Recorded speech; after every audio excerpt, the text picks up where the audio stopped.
Mr. Yacenyuk, dear Arsenію, Your Excellencies, dear Ukrainian friends and colleagues, Kyiv Security Forum participants, I really thank you for the opportunity to provide this video message on the occasion of the 17th Kyiv Security Forum.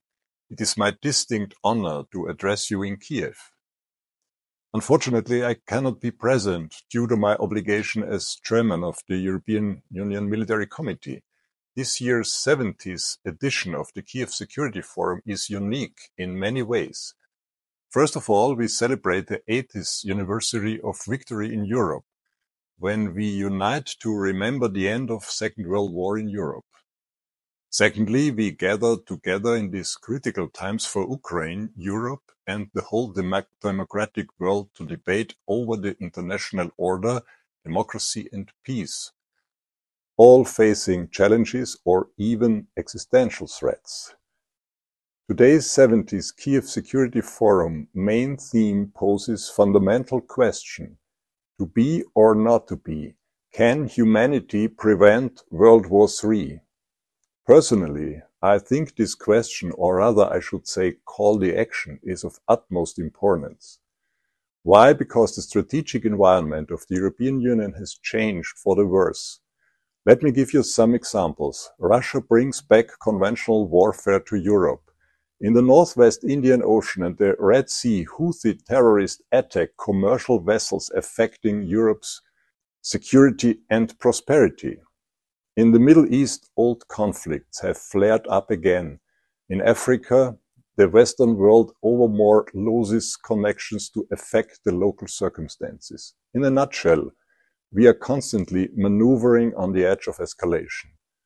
One might say that the whole world appears as one major security theater. Nobody knows better the Ukraine citizen that it is not an abstract matter that is at stake. Today we discuss how to prevent World War III.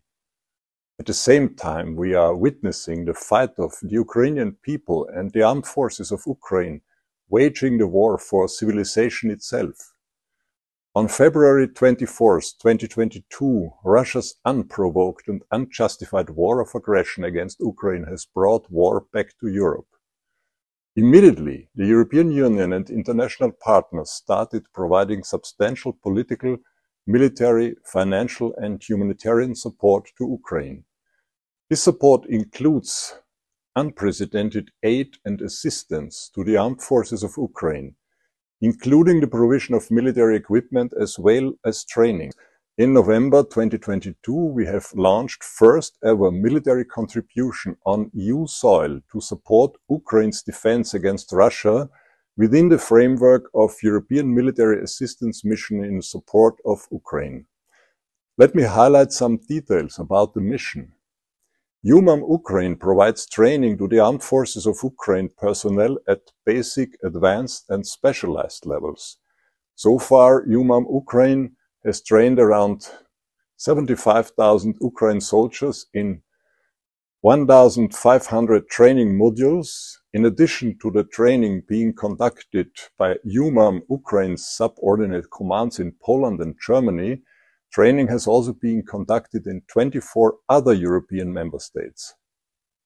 Following the Ukraine's request, in early 2024, EUMAM Ukraine started training for the International Security Forces, National Guard, State Border Guard Service, National Police and Security Service operating under the operational command of the Armed Forces of Ukraine.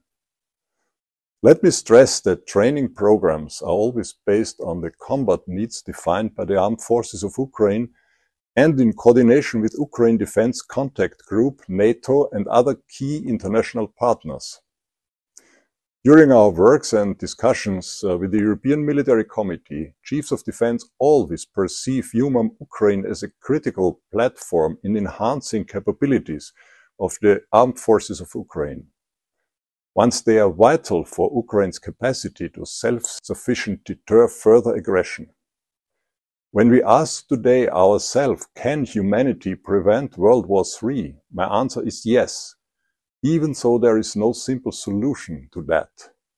In the darkness of war, Achieving peace through strength requires Ukraine to be in the strongest possible position with Ukraine's own robust military and defense capabilities as an essential component. EU's unwavering support tailored to the actual needs of Ukraine is on the agenda of the next EU Military Committee meeting. The way ahead will be discussed next week at the highest EU military strategic level with the chiefs of defense of member states, as we will continue our efforts to address Ukraine's pressing military and defense needs, in particular the delivery of ammunition and missiles, providing air defense systems, and ensuring the military training and equipment for the armed forces of Ukraine. Ladies and gentlemen, to conclude, let me wish you a rewarding discussion while we commemorate 80th anniversary when the peace arrived to Europe. I hope and truly believe that our common efforts will bring peace to Ukraine against Russia's war of aggression, where democracy will triumph over autocracy.